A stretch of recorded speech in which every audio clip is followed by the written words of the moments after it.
Hi hello అందరికీ నమస్కారం. Welcome to Pushyami talks.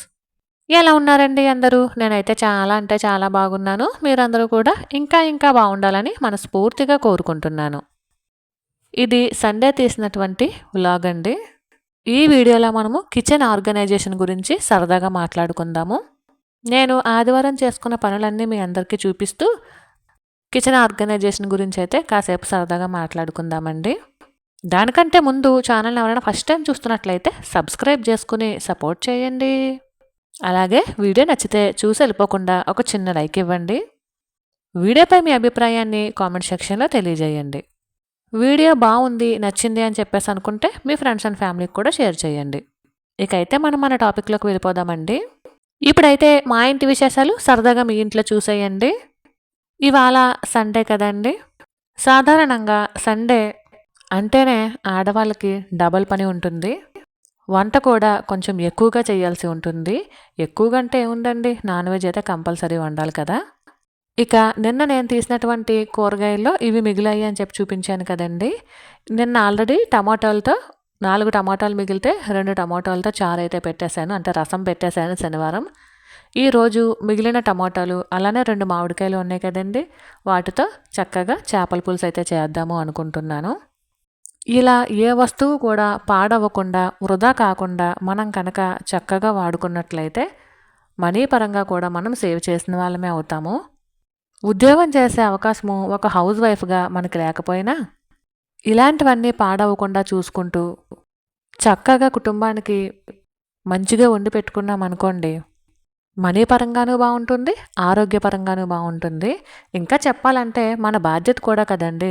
ఒక హౌస్ వైఫ్గా ఫస్ట్ ఇంటిని చక్కబెట్టుకున్న తర్వాతే కదండి మనం బయటికి వెళ్ళి జాబ్ చేయాలనుకున్నా, ఏదైనా వ్యాపారం చేయాలనుకున్నా, డబ్బులు సంపాదించాలనుకున్నా ముందు మన బాధ్యతలని మనం ఖచ్చితంగా నిర్వర్తించాలి. బయటికి వెళ్ళి ఉద్యోగం చేసే వాళ్ళు కూడా ఇంటి బాధ్యతలను నిర్వర్తించే వెళ్ళి ఉద్యోగాలు అయితే చేస్తున్నారు కదండి. అలానే ఇంట్లో ఉండే మహిళలు మనకి ఆదాయం ఏదీ లేదు అని చెప్పి బాధపడకుండా మనం చేసే పనుల నుండే మన ఆదాయ మార్గాలు వెతుక్కోవచ్చండి. ఇంకా చెప్పాలి అంటే మన ప్రశాంతతకి కూడా మన పనులే కారణమవుతాయి కదా. నేనైతే ఎప్పుడూ కూడా ప్రశాంతంగా ఉండడానికే ప్రయత్నిస్తూ ఉంటానండి. నేను చేసుకునేటటువంటి పనులలోనే ప్రశాంతతను వెతుక్కుంటూ ఉంటానన్నమాట. ఇక ఈ రోజైతే కూరగాయలు ఏమీ తేలేదండి. మార్నింగ్ మా బావ చేపలు తెచ్చినప్పుడు వచ్చేటప్పుడే ఒక 2 కిలోలు ఉల్లిపాయలు, అలానే కొంచెం కొత్తిమీర, కరివేపాకు కూడా తెప్పించానండి. ఎందుకంటే చేపల కూరలోకి కొత్తిమీర లేకపోతే అస్సలు బాగోదు కదా. కూరగాయలు అవి రేపు తెచ్చుకుందాము అనే ఉద్దేశంతో నేనైతే ఓన్లీ ఇవే తెప్పించానండి. ఎందుకంటే మగవాళ్ళు సంతలు చేశారనుకోండి, చెప్పనవసరం లేదు. 100 రూపాయలు అయ్యే చోట 200 ఖచ్చితంగా ఉంటుంది. పైగా పుచ్చు పురుగులతో తీసుకొస్తూ ఉంటారు కూరగాయలు.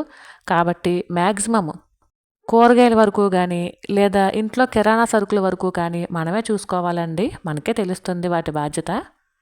ఇక నేనైతే చేపలు శుభ్రంగా క్లీన్ చేసుకుని, ఇంతకీ చేప రేట్ ఎంతో చెప్పలేదు కదండి, 150 రూపాయలండి. 180 రూపాయలు చెప్తే 150 రూపాయలకి ఇచ్చింది. ఒక 6 ముక్కలు వచ్చేసి ఫ్రై చేద్దాము అనేసి నానబెడుతున్నాను. ఇంకొక 5 ముక్కలు వచ్చేసి, అంటే తల, తోక, పక్క ముక్కలు ఉంటాయి కదండి, వాటితో పులుసు పెడదాము అనుకుంటున్నాను. ఇట్లా రౌండ్ షేప్తో కట్ చేసినటువంటి ముక్కలతో మాత్రం ఫ్రై చేద్దాము అనుకుంటున్నానండి. ఏవండి, నిజం చెప్పాలంటే ఇది కూడా మనం సేవ్ చేసినట్టేనండి మనీని. ఎందుకంటే మనం ఇదే చేపల కూర బయట నుంచి తెచ్చుకున్నాం అనుకోండి, ఉదాహరణకండి ఇప్పుడు ఆర్డర్ పెట్టాం, ఏ జొమాటోలోనే ఆర్డర్ పెట్టామండి చేపల పులుసు. ఒక ముక్క వస్తుంది, ఎంత అవుతుందండి? 250 రూపాయలు పెడితేనే కానీ ఆ చేపల పులుసు రాదు. ఇంటిల్లి పదికి సరిపోతుందండి? సరిపోదు. అదే ఫిష్ ఫ్రై ఎక్కడైనా ఆర్డర్ పెట్టామండి, ఎంత ఉంటుందండి? 150 రూపాయల పైనే ఉంటుంది. అది కూడా మనకి 1-2 ముక్కలు వస్తాయి, అంతే కదా. ఇంటిల్లిపాదికి రాదు కదా. కొంచెం టైంని వెచ్చించి మనం కనుక ఇంట్లోనే ఓపికగా చేసుకోగలిగామనుకోండి, డబ్బుల్ని ఆదా చేసిన వాళ్ళం అవుతాము, ఆరోగ్యాన్ని కాపాడుకున్న వాళ్ళం అవుతామండి. నిజానికి ఈ రోజుల్లో ఇంట్లో వండేవి కూడా కల్తీనే. ఎందుకంటే మనం ఇంచుమించు అన్నీ బయటే కొనుక్కోవాల్సి వస్తుంది కదండి. అందులో ఎక్కడెక్కడ ఏమేమి కల్తీలు కలుపుతున్నారో మనకైతే తెలీదు. కానీ రెస్టారెంట్లతో పోలిస్తే ఇంట్లో కాస్త మన చేతులతో మనం శుభ్రంగా చేసుకుంటాం కాబట్టి కాస్త హైజెనిక్గా ఉంటుంది కాబట్టి ఫుడ్ కొంచెం హెల్దీ అనమాట, అంతే. లేదంటే మొత్తం కల్తీనే కదా, ప్రతిదీ కల్తీనే కదండి, తాగే నీళ్ళ దగ్గర నుంచి. పీల్చే గాలి వరకు మొత్తం అంతా కూడా కల్తీనే కదా! ఇంక ఫుడ్ అయితే చెప్పనే అవసరం లేదు. మనం ప్రతిరోజు టీవీలోనో, పేపర్‌లోనో చూస్తూనే ఉన్నాము. పాలు కల్తీ అయిందని, లేదంటే పలానా చోట రెస్టారెంట్‌లో కుళ్ళిపోయిన చికెన్ దొరికిందని, ఇట్లా ఇవన్నీ చూస్తూనే ఉన్నాం కదా! సరేనండి. ఇక మనం మన టాపిక్‌లోకొచ్చేస్తే కనుక, నేనైతే చేపల్ని ఇలా ఉప్పు, కారం, మసాలా అలానే నిమ్మరసం అన్నీ వేసి కలిపేసుకొని పక్కనైతే పెట్టుకున్నానండి. చేపల పులుసు కోసం ఉల్లిపాయలు, మామిడికాయి, అలానే పచ్చిమిరపకాయలు ఇవన్నీ కూడా కట్ చేస్తున్నాను. చేపల పులుసులో ఉల్లిపాయ ముక్కల కన్నా ఉల్లిపాయ నూరు వేసుకుంటేనే బావుంటుంది కదండీ! ఇక దానికోసం మిక్సీ అయితే పడుతున్నాను. పైగా చేపల కూరకి పెద్ద ఎక్కువ మసాలా అయితే పట్టదు కదండీ! చాలా ఈజీగానే ప్రిపేర్ చేసేసుకోవచ్చు.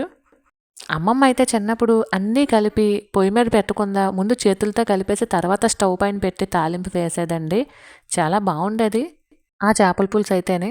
ఇక అలాగే ఒక పక్కన రైస్ కూడా పెట్టేశానండి. చేపలు ఇలా కుతకుత ఉడుకుతున్నప్పుడు ఇలా మామిడికాయ ముక్కలు కనుక వేసుకుంటే చాలా బావుంటుందనమాట.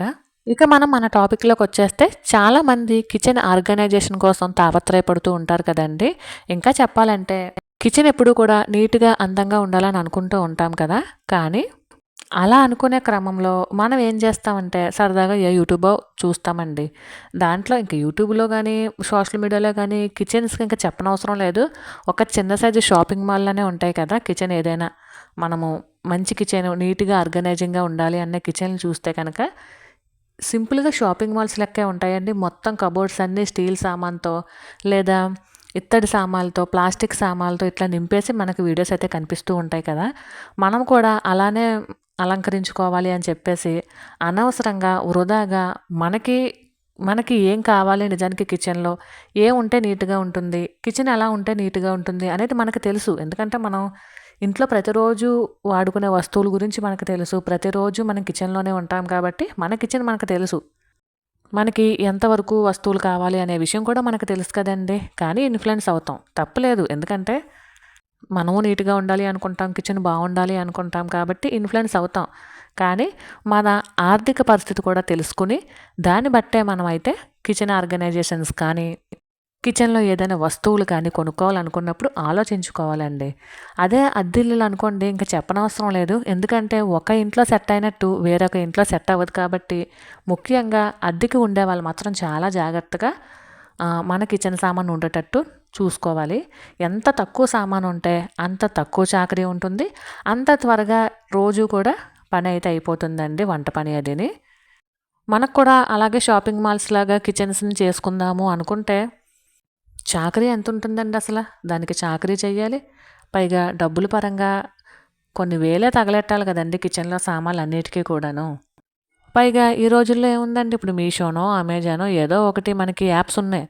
అవి మనము ఓపెన్ చేసేసరికి కిచెను ఇలా నీట్‌గా పెట్టుకోవడానికి పలానా స్టాండ్‌లున్నాయని, రకరకాల ఆర్గనైజర్‌లున్నాయని మనకి అవి చూపిస్తూ ఉంటాయి. మనం ఏం చేస్తాము తీసుకొని ఆర్డర్ అయితే పెట్టుకొని ఇంటికి మరి బుక్ చేసుకొని తెప్పించుకుంటాము. తీరా ఇంటికొచ్చిన తర్వాత అవి మన కిచెన్‌కి సరిపోకపోవచ్చు. ఒకవేళ సరిపోయినా మహా అయితే ఎన్ని రోజులు వాడతామండి? కొత్తది కాబట్టి ఒక నెలో, 2 నెల్లో వాడతామండి. లేదా సంవత్సరాలు వాడతాం. తర్వాత వాటికి చాకరీ చేయలేక విసుగొచ్చి ఎక్కడ వస్తువులు అక్కడే ఉంచేస్తామండి. అదేదో ముందే కొనేటప్పుడు ఆలోచించామనుకోండి, మనకి డబ్బులు మిగులుతాయి, అవస్థ ఉండదండి. మనకు నిజంగా కిచెన్‌లో ఇది అవసరము. ఇప్పుడు ఈ ఆర్గనైజర్ ఖచ్చితంగా మనకు కావాలి అని చెప్పేసి అనుకున్నప్పుడు, దాన్ని మనకి కార్ట్ ఉంటది కదా! యాడ్ టు కార్ట్ అని చెప్పేసి వస్తువులు తీసుకున్నప్పుడు, అందులో ఉంచుకొని ఒక 2, 3 వారాల తర్వాత కూడా మనకి ఖచ్చితంగా ఈ వస్తువు అవసరము అనుకున్నప్పుడు, అప్పుడు మనం దాన్ని తీసుకున్నా సరే, సరే ఈ వస్తువు వల్ల ఉపయోగం ఉంది కాబట్టి తీసుకోవచ్చు అని చెప్పేసి అనుకోని, చక్కగా మనం కిచెన్‌ని ఆర్గనైజ్ చేసుకోవచ్చండి. కాబట్టి ఒక్కసారి ఆలోచించుకుని కిచెన్ ఆర్గనైజ్ చేసేటప్పుడు ఏదో స్టీల్ కొట్టు, ఇత్తడి కొట్టులా కాకుండా కిచెన్‌లా ఉండేటట్టు ఆర్గనైజ్ చేసుకోవడం మంచిది అనేది నా అభిప్రాయం అండి. మీ అందరికీ అర్థమయ్యేటట్టే చెప్పాను అనుకుంటున్నాను. ఇక నా చేపల కూర, అలానే చేపల ఫ్రై కూడా అయిపోయిందండి. మీలో ఎంతమంది చేప తలకాయ ఇష్టంగా తింటారో నాకు కామెంట్ సెక్షన్‌లో సరదాగా తెలియజేయండి. నేను కూడా తెలుసుకుంటాను. చేప తలకాయ కూర అంతకుముందు నేనెప్పుడూ తినలేదు కానీ, మా పాప కడుపులో ఉన్నప్పుడు మాత్రం అమ్మమ్మ ఎక్కువగా చేప తలకాయ కూర వండి పెట్టేది. దేనికి అని అడిగితే కడుపులో ఉన్న పిల్లలకి మంచిది అని చెప్పేసి అనేదండి. అప్పటినుంచి నాకు చేప తలకాయ తినడం వచ్చు. ఇప్పటికీ చాలా ఇష్టంగా తింటూ ఉంటాననమాట.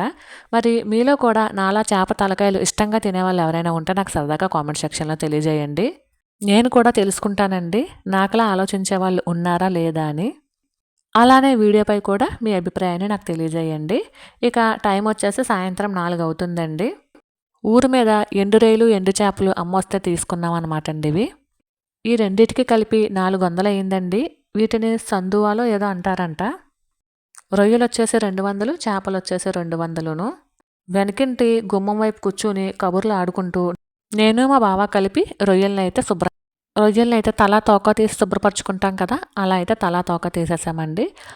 నిజానికి రొయ్యలు అంటే ఎండు రొయ్యలు కొన్నప్పుడు తలలు ఎక్కువ వచ్చేస్తాయండి. తలలు తోకలు ఎక్కువ వచ్చేస్తాయి. అందులో పప్పు ఎంతో రాదండి. అంటే రొయ్య పప్పు పెద్దగా రాదు.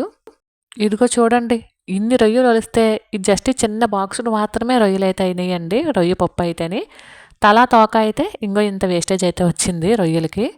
ఎండు రొయ్యలు, గోంగూర, ఎండు రొయ్యలు, కోడిగుడ్డు కర్రీస్ అయితే చాలా బాగుంటాయి కదా. ఇక ఎండు రొయ్యలు అన్నీ శుభ్రం చేసేసుకుని ఇల్లంతా కూడా ఒకసారి క్లీన్ చేసేసుకుని, ఎందుకంటే ఈరోజు ఫిష్ కర్రీని అలానే ఎండు రొయ్యలు, ఎండు చేపలు కూడా శుభ్రం చేశాం కాబట్టి కొంచెం నీచు వాసన అది రాకుండా నిమ్మకాయతోటి, ఉప్పుతోటి శుభ్రంగా ఇల్లు అయితే క్లీన్ చేసేసానండి. ఇక స్నానాలు చేసేసి బట్టలైతే మడత పెడదాము అనేసి ఉతికినటువంటి బట్టల్ని తీస్తున్నాను. సాధారణంగా ఆదివారం నేను బట్టలు ఉతకనండి. కానీ నిన్న హాలిడే కదా, ఎలాగో నేను సాటర్డే సెకండ్ సాటర్డే కాబట్టి ఇంకెలాగ చేసే పనేముంది అని చెప్పేసి బట్టలైతే ఉతికేసానండి. 2 డేస్ హాలిడేస్ వచ్చాయి కాబట్టి బట్టలైతే ఉతికేసాను. మరైతే ఇదేనండి ఇవాల్టి వీడియో. ఈ వీడియో కనుక మీకు నచ్చినట్లయితే please like, share and subscribe. మరొక వీడియోతో మళ్ళీ కలుసుకుంటానండి. అంతవరకు ఉంటాను. Thank you for watching. Bye.